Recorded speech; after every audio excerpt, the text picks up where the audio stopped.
you can trust when you come and you speak to somebody on my team that it's more important that you determine and we determine that this is right for you than it is you just want to own a business and we want to get you a license for a Garage Experts franchise.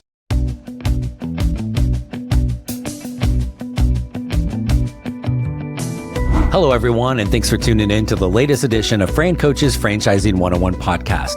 I am Tim Parmeter, founder and CEO of FranCoach and your podcast host. Today, we welcome in a franchise partner to talk about their brand. This is a great home service brand, multiple offerings, controlling the supply chain start to finish, which makes for great efficiency and profitability for their franchise owners, and an amazing culture within their brand. Excited to chat about them today. That's coming up in a moment. First, quick reminder of who we are. FranCoach is the premier franchise consulting firm. As always, folks, there is nothing about what we were doing that is trying to sell you anything. Everything for FranCoach is designed to help get you properly educated on franchise ownership, to determine if you should own one, and then if so, what is the absolute best one for you to own. There's no such thing as a best franchise or hottest industry. This is an incredibly individualized and personalized process. It's all about you, and that's what our FranCoach team is here to help with. That's us. Now, what do you say? Let's get to our guest and learn about one of our amazing franchise partners. All right, we are back, and joining us today is one of our great franchise partners, Garage Experts, and we're going to talk to the president of franchising, the one, the only, Mr. Mike Mushinski. Mike, how are you, sir? I'm doing well, Tim. How about yourself? Thanks for having me.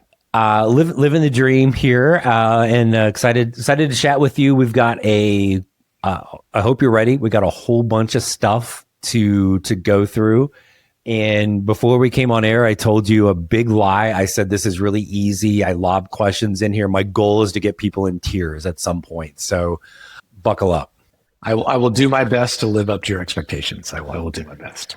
Perfect. And again, I told you this also. The goal of this episode is for this to become one of our top 300 episodes of all time. And as it will be episode 265, I think we got a good shot. I will clearly live up to that expectation for at least the next, however many months that is. So for sure. Bunch of questions about Garage Experts. You've been in franchising a long time. You know this is a people business. Always like hearing stories. So give us the Mike scoop on you and kind of how you got into this crazy world. Yeah, I know these are some of my favorite things too, because I like to hear how everybody got in, and once you're in, it's like you can't get out. I think that's the normal description of this. So I started as a franchisee. I've owned 2 franchises. We're going back many, many years ago in my 20s. I started off as a franchisee, not in this business or this industry. I owned a retail franchise, and then I owned a commercial printing franchise. Sold both of those, did fairly well in both of those. And then I had the great moment of saying, okay, what do I want to do when I grow up? Do I want to buy another franchise? Do I want to do, just trying to figure out what I wanted to do. And I looked at different businesses and different opportunities, franchise, non-franchise, and nothing really spoke to me. And then an opportunity fell in my lap to jump over to the franchisor side of franchising. And I'm like, well, let's go see what that's all about. And we're sitting here together now. I mean, so that was, again, this all started over 20 years ago. So this has been a long run for me. Almost all my time on the corporate side, or I call it the home office, whatever. Yeah. But the franchisor side of things has been almost all in home services. And I've been lucky enough to work for large platform companies and had some great mentors in places like that, and just some little small founder run startups. And so I've sort of run across all these different pieces of franchising, but it started as a franchisee, and it shaped. It's probably the best thing that could have ever happened to me, because it shaped who I am as a leader. It shapes how I interact with franchisees. It shapes who I look for when I build my teams, because I can have a real conversation with a candidate and say, I've been there. right? I've been there up at night when more money is leaving the bank account than's coming in, because it happens. It's not, these aren't ATM machines. You know this. You don't open up and start printing money, because if you did, we would have 1,000 locations. Right. So, yes. But I've been there, right? I've lost sleep, and I've been stressed, and I've gone through it all. I've been on the other end of the phone calls.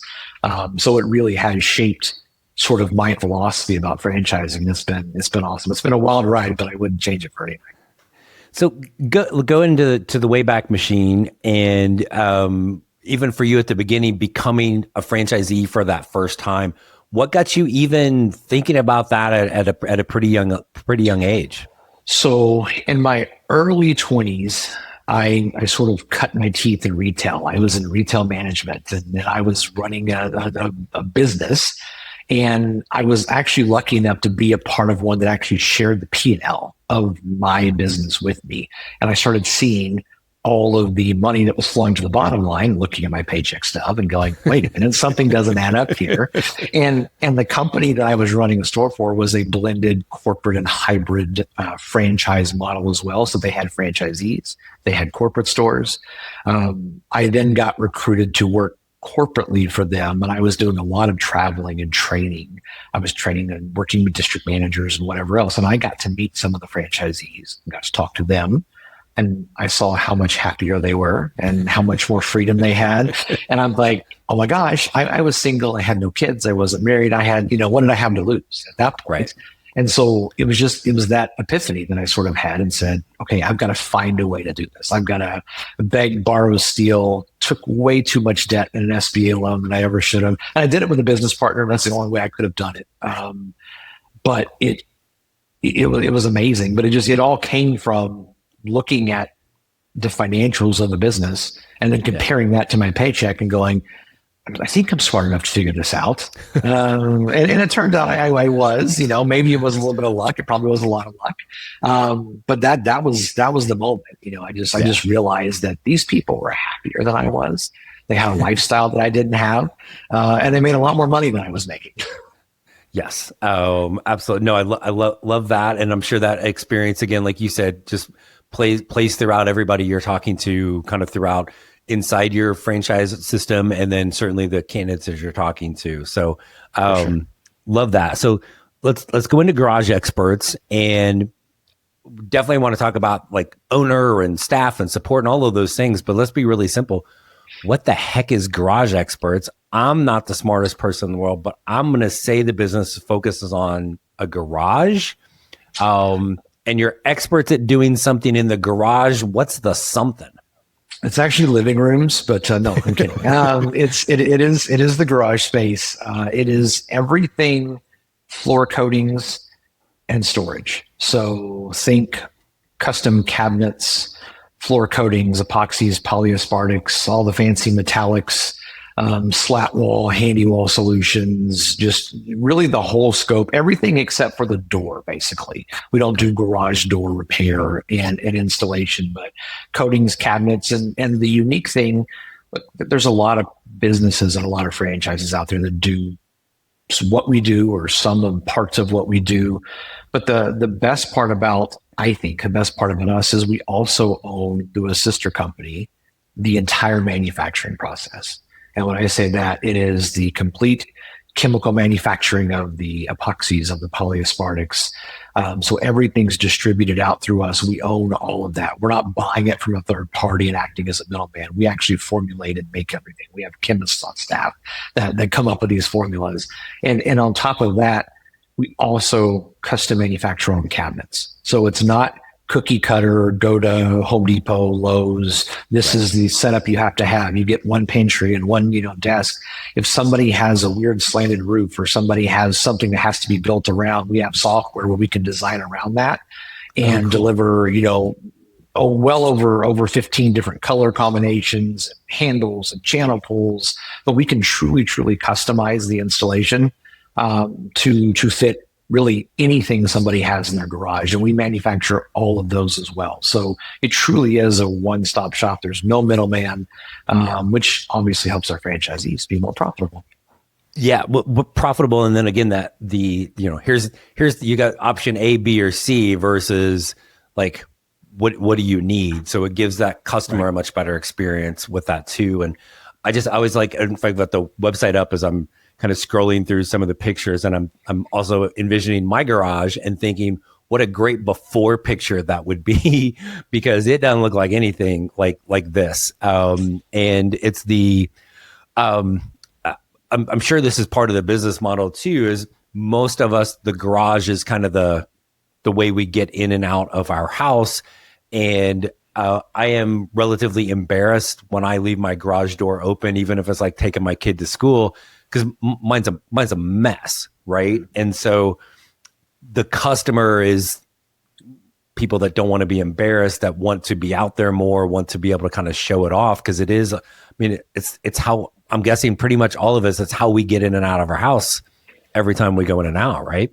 It is, and with the floor coatings, it's significantly easier to keep clean. I had the floor installed in my garage. I mean, one of the perks, I guess. And I have some really beautiful cabinets and slat wall in my garage too.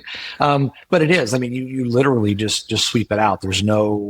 I get fewer spiders in my garage, and don't even ask. Like, maybe the webs can't attach to it as well. I have no idea what the science behind that is, but it's just cleaner because of that. But I mean, when you can get everything off the floor, it just looks better. And, just the industry itself, look, we're not plumbing. Not everybody has to do garage floors. Not everybody has to do garage cabinets, but more people are investing more money in their homes now than they ever have. This goes way back to COVID days and all through that. But they started on the inside of the house, and now they're investing more and more money, garages, backyards, man caves. It just depends on what part of the country you're in. People are actually repurposing the garage. We have people looking to do, workout rooms in part of their garage. And I mean, the options really, they're unlimited. You want a custom area to store your golf clubs, your ski equipment, or whatever else, we'll design that for you. So it's been good. I think more and more garages are not where the cars are parked. Right. True. Like it's and there's probably a little bit from a COVID standpoint or in the remnants of that of, yes, there's the back to offices, but there's also like, there's a good chunk of us folks that get to work from home and just my garage here, and then my Danielle's garage in Florida, like the car doesn't even go in there anymore, right? There's stuff, there's workout stuff, there's like all of those things. And so and again, you're talking about people don't have to have it, but when they want that, I'm gonna guess you got some happy customers that are like, whoa, this was a disaster before, this is amazing. Whether it's just simply functional, it looks better, more organized, all of those things.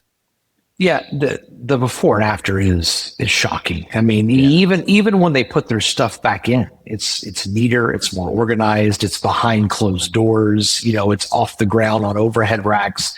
It just looks neater.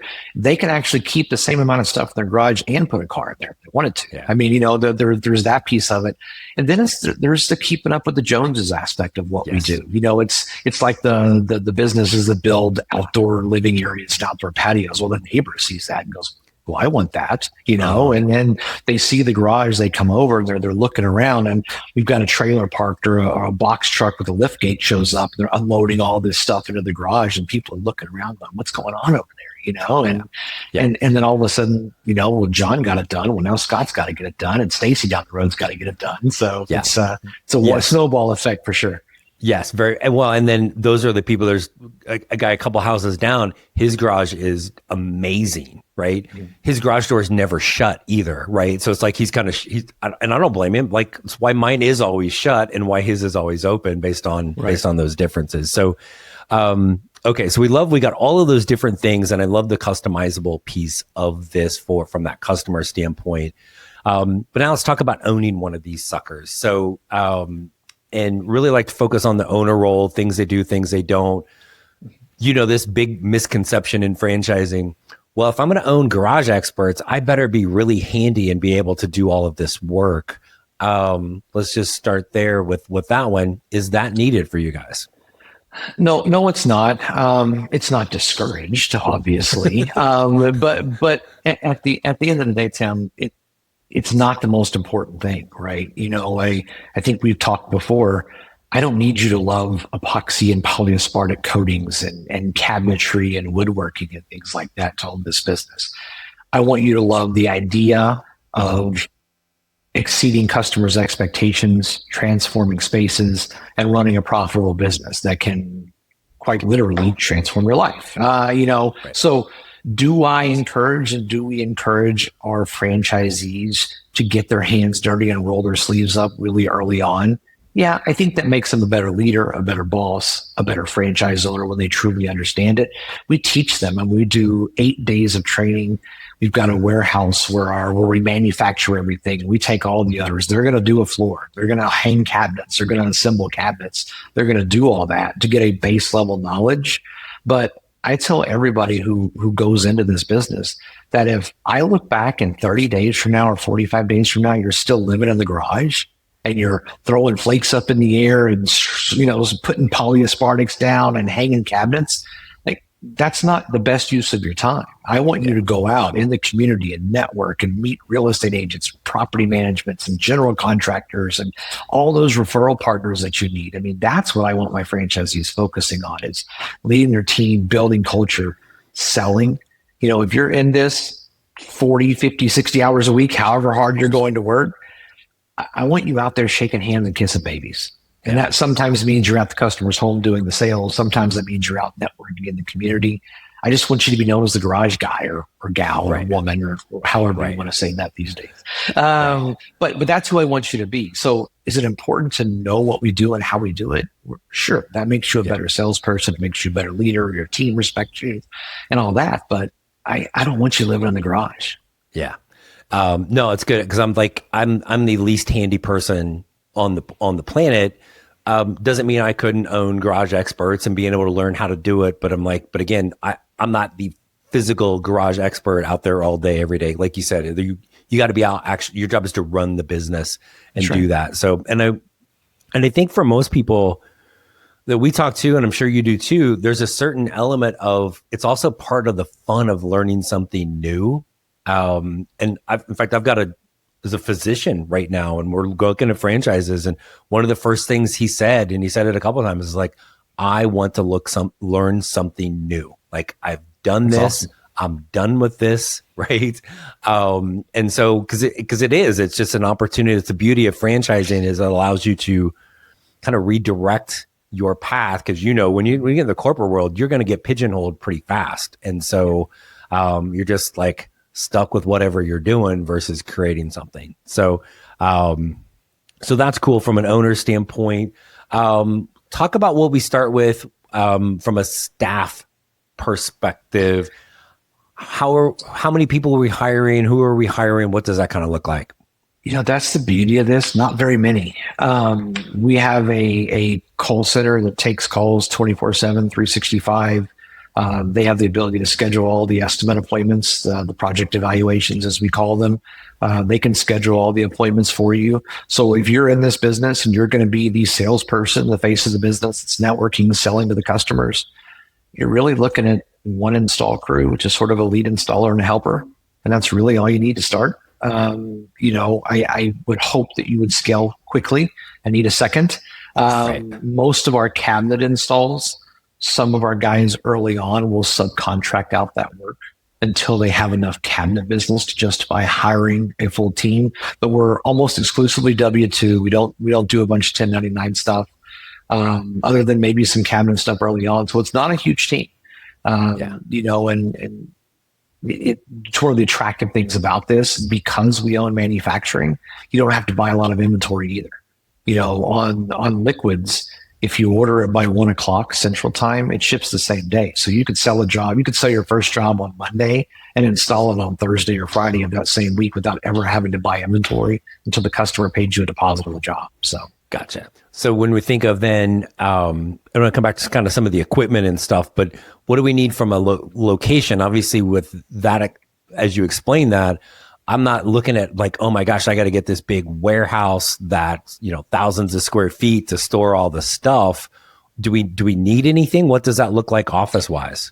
Yeah, we prefer that you operate out of like a mixed use, like commercial space. So just think roll up door to be able to take delivery of a pallet of cabinets or what have you, or a pallet of liquids, and it'll probably have one. We've all seen them, right? It's where the little small plumbing shops work out of. It's got one little office and then a roll up door, Right. 1,000 square feet, 800 square feet, 1,200, somewhere in there. Right. Lower rents. It's not retail. The customers are not coming to your place of business to look at a giant showroom. Although I will say, we do have a few owners that have grown and built their business to a point where they actually have a showroom that Cool. customers can come to them and see all the cabinet color samples, different floor samples, and they can make their decisions there, almost like a design studio. If you've ever built a new home where you walk inside and see all the options, we have had some that have scaled and grown to that.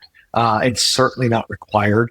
We have what's called a garage makeover box, and you're literally walking into a customer's home and opening up. It's wood samples of every color of cabinet we carry and fan decks with all the different floor designs and types of styles you could have. So it's not needed.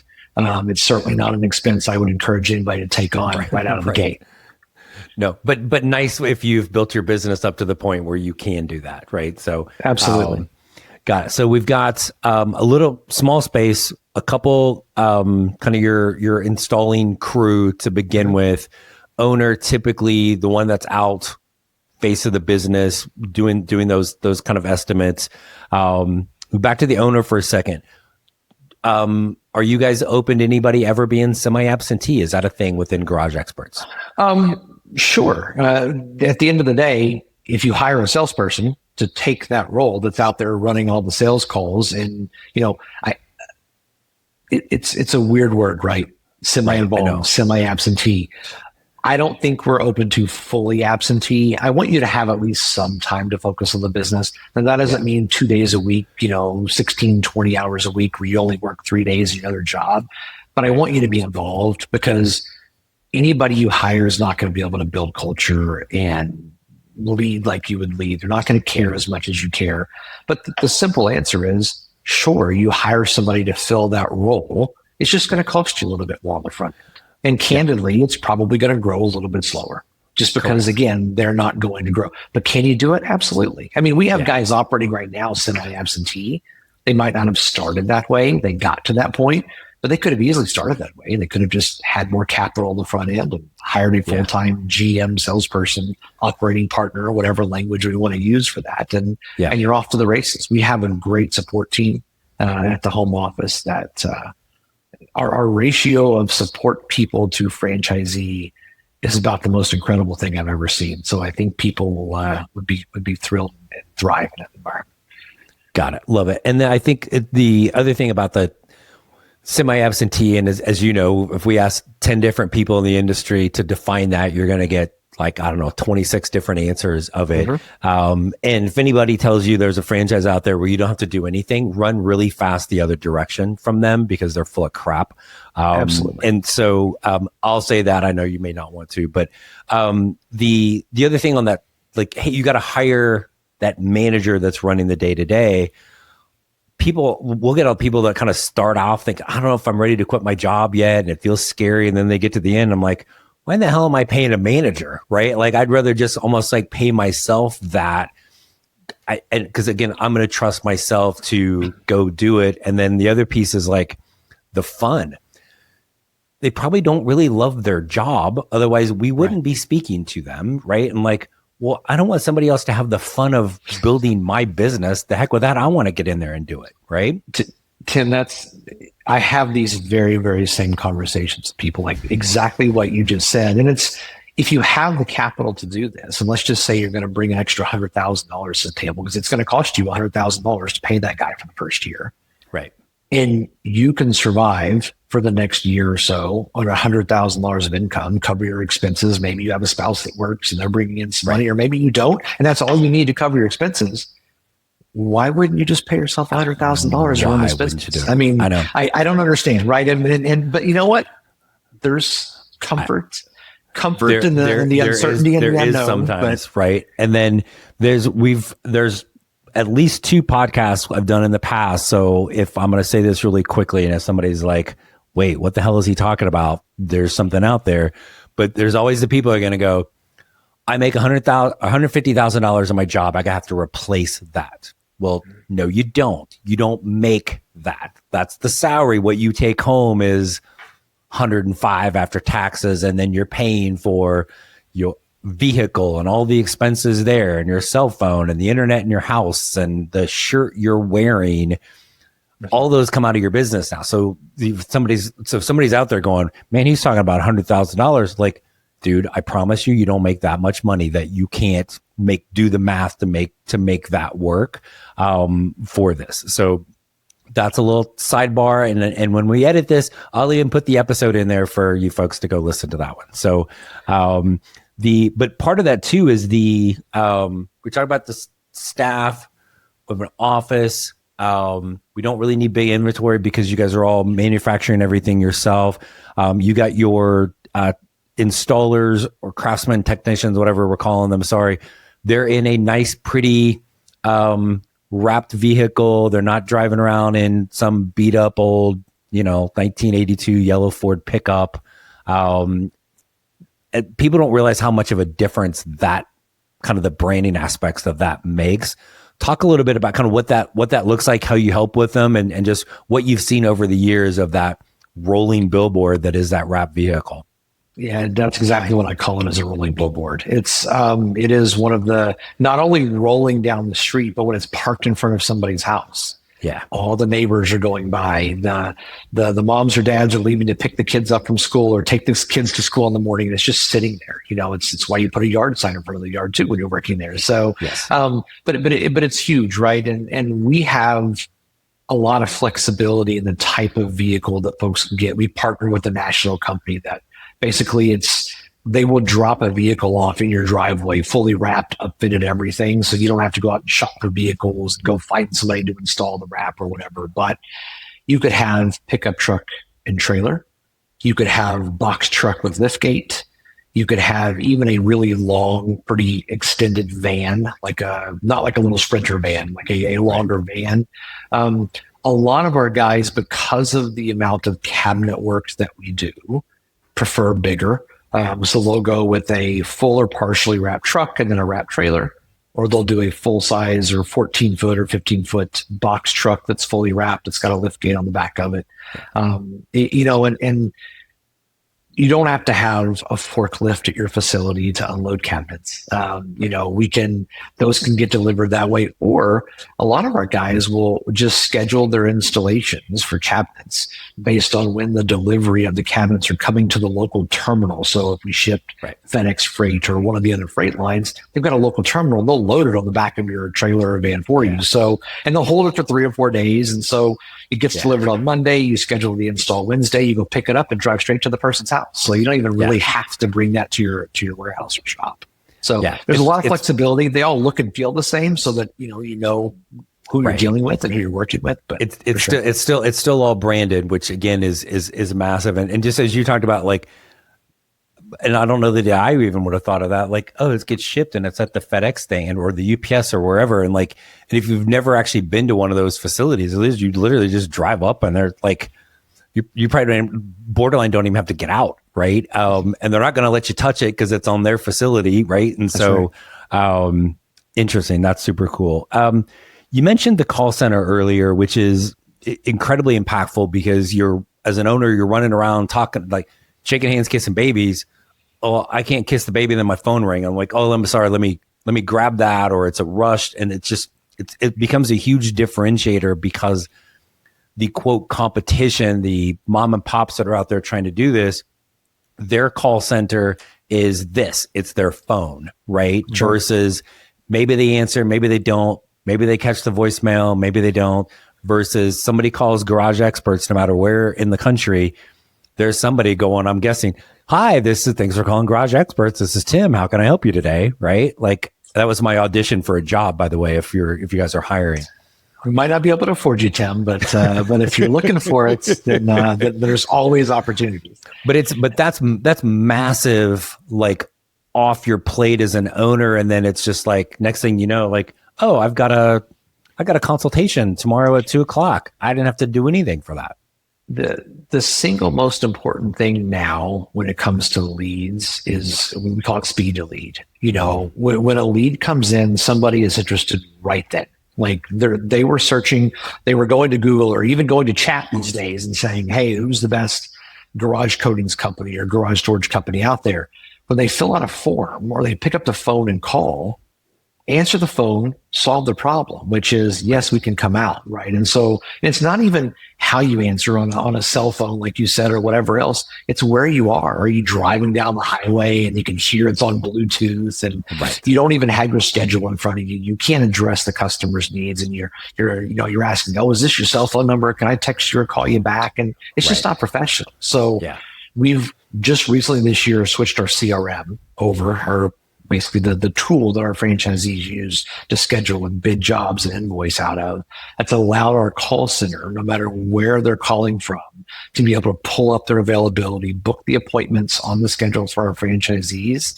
And the next piece of this is we're going to online scheduling as well. So customers don't even have to call us anymore. They'll be able to click a button on the website.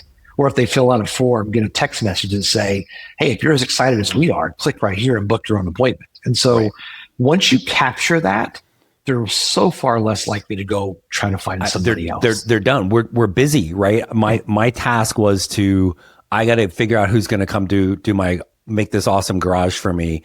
You answered, you booked the thing. I'm done. I'm on to the next thing. Right. So if the appointment itself is if the appointment itself is a disaster when you show up, maybe they're going to go somewhere else. But if you're professional and show up on time and communicate well with them and provide value for a fair price, like you're done. You're showing up on time. You're uniformed, right? With we're logoed up. We got a wrapped vehicle that we're probably rolling up in there, and again, it's just the professionalism of what you're able to do, and again, obviously the training and support on. Well, geez, I don't know how to estimate this. That's probably, I don't know, day 2 of training, right? And so there's all of those things. That's where you got the whole system. If there's anything else, maybe support wise for owners that Garage Expert is doing that you're like, hey, I really want to make sure people know we also help them with this. What might that be? Yeah, I mentioned earlier about this ratio of support to franchisees. We have 111 locations across the country, about mid 80s in terms of owners that own those locations.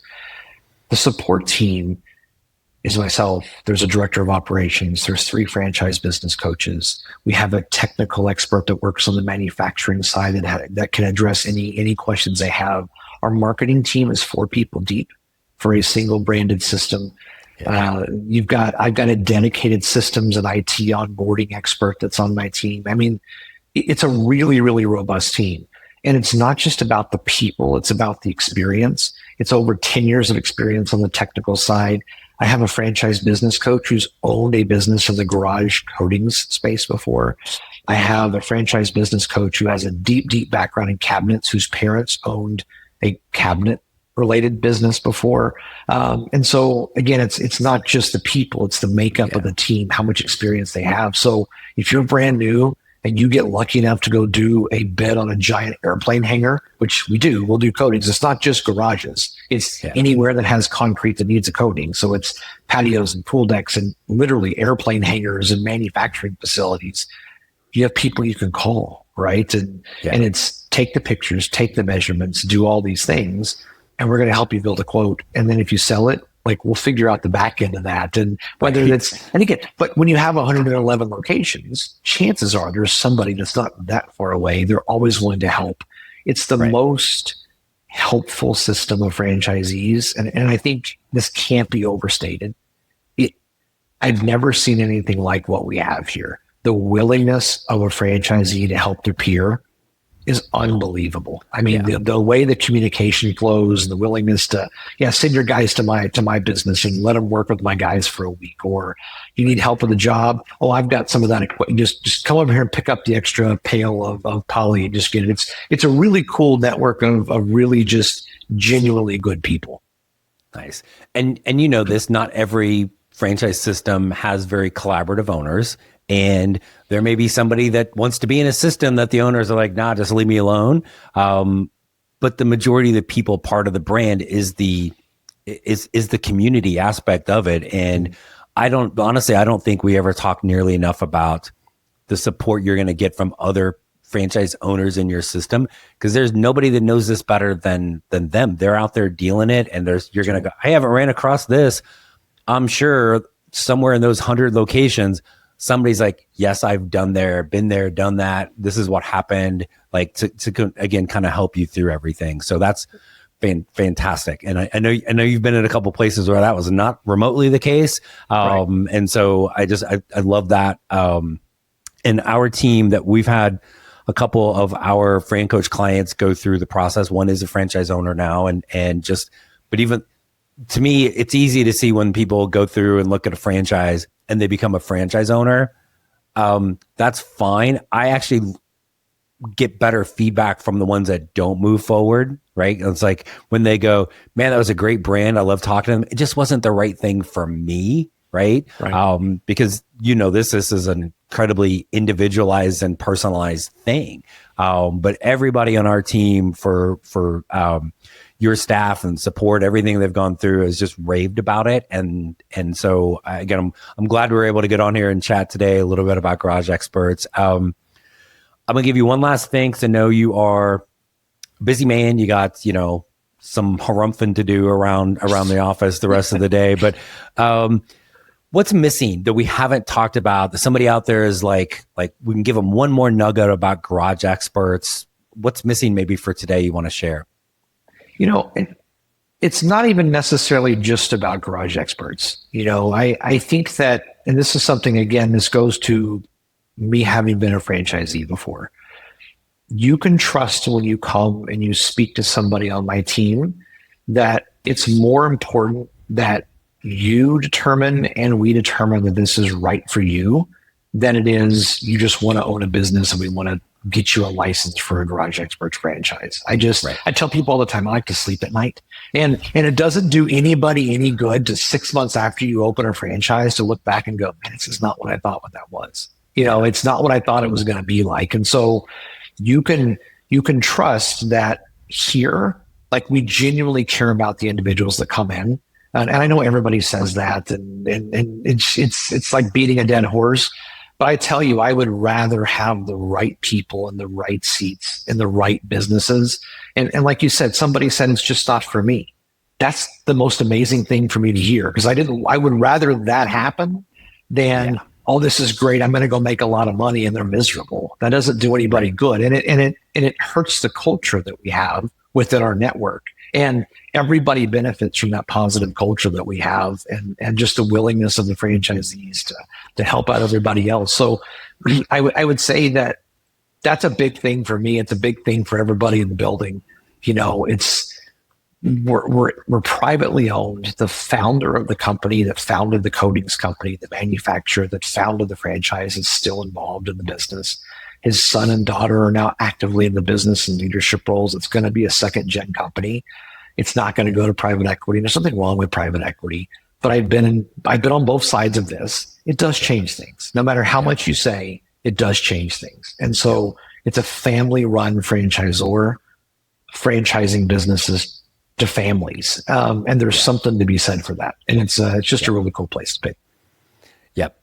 No, I love that. And then I lied. I got one more thing for you, because you've been, you work for different brands, all different shapes and sizes, but you've also been a franchise owner, right? So somebody sitting out there listening, one of our 8 wonderful, loyal listeners, and they're going, geez, I don't know, like, what would be maybe a piece of advice you would give somebody even just kind of thinking about potentially owning a franchise?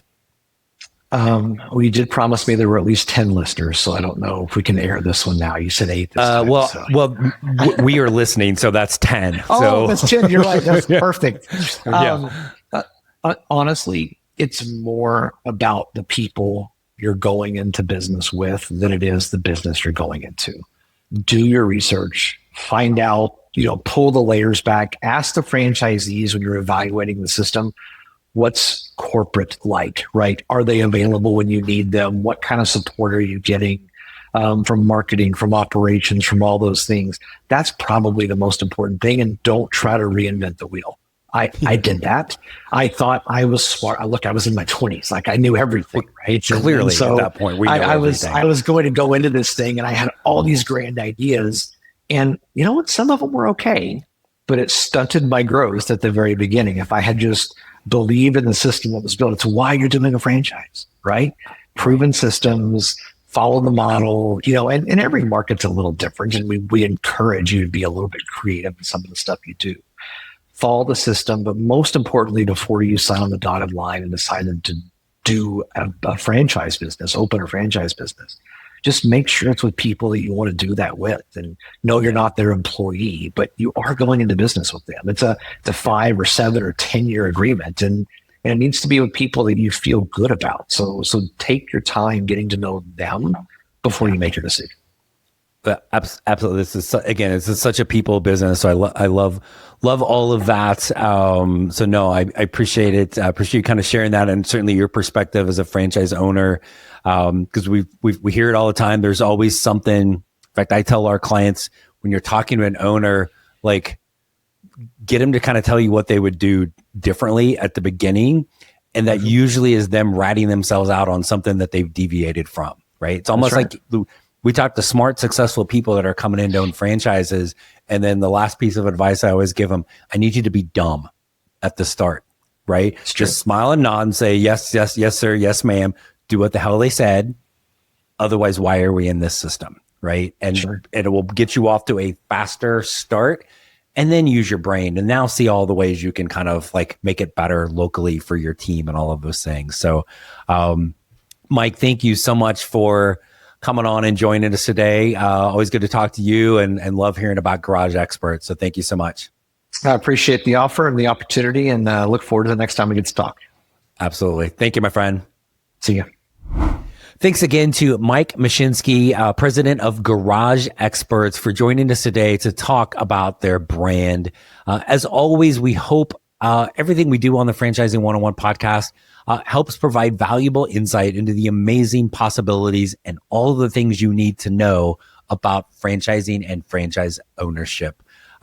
Please, if you haven't already, like, follow, share, subscribe, all of those things wherever you get our podcast, our social media, and don't forget about our YouTube channel. FranCoach for You is where you find all of our stuff, not just our podcast. Our team, you're going to find us when you're ready to chat, FranCoach.net. We got a cool little like redesign coming up on the website too. So like, you might want to mark your calendars for that at the end of this month. So that's awesome. But we are here. There's never, ever any fee for our service. So when you're ready to learn about franchise ownership, determine if it's for you, and if so, which one, reach out to us today. Let us help you create your better tomorrow. Thanks for joining us, folks. We'll talk with you next week.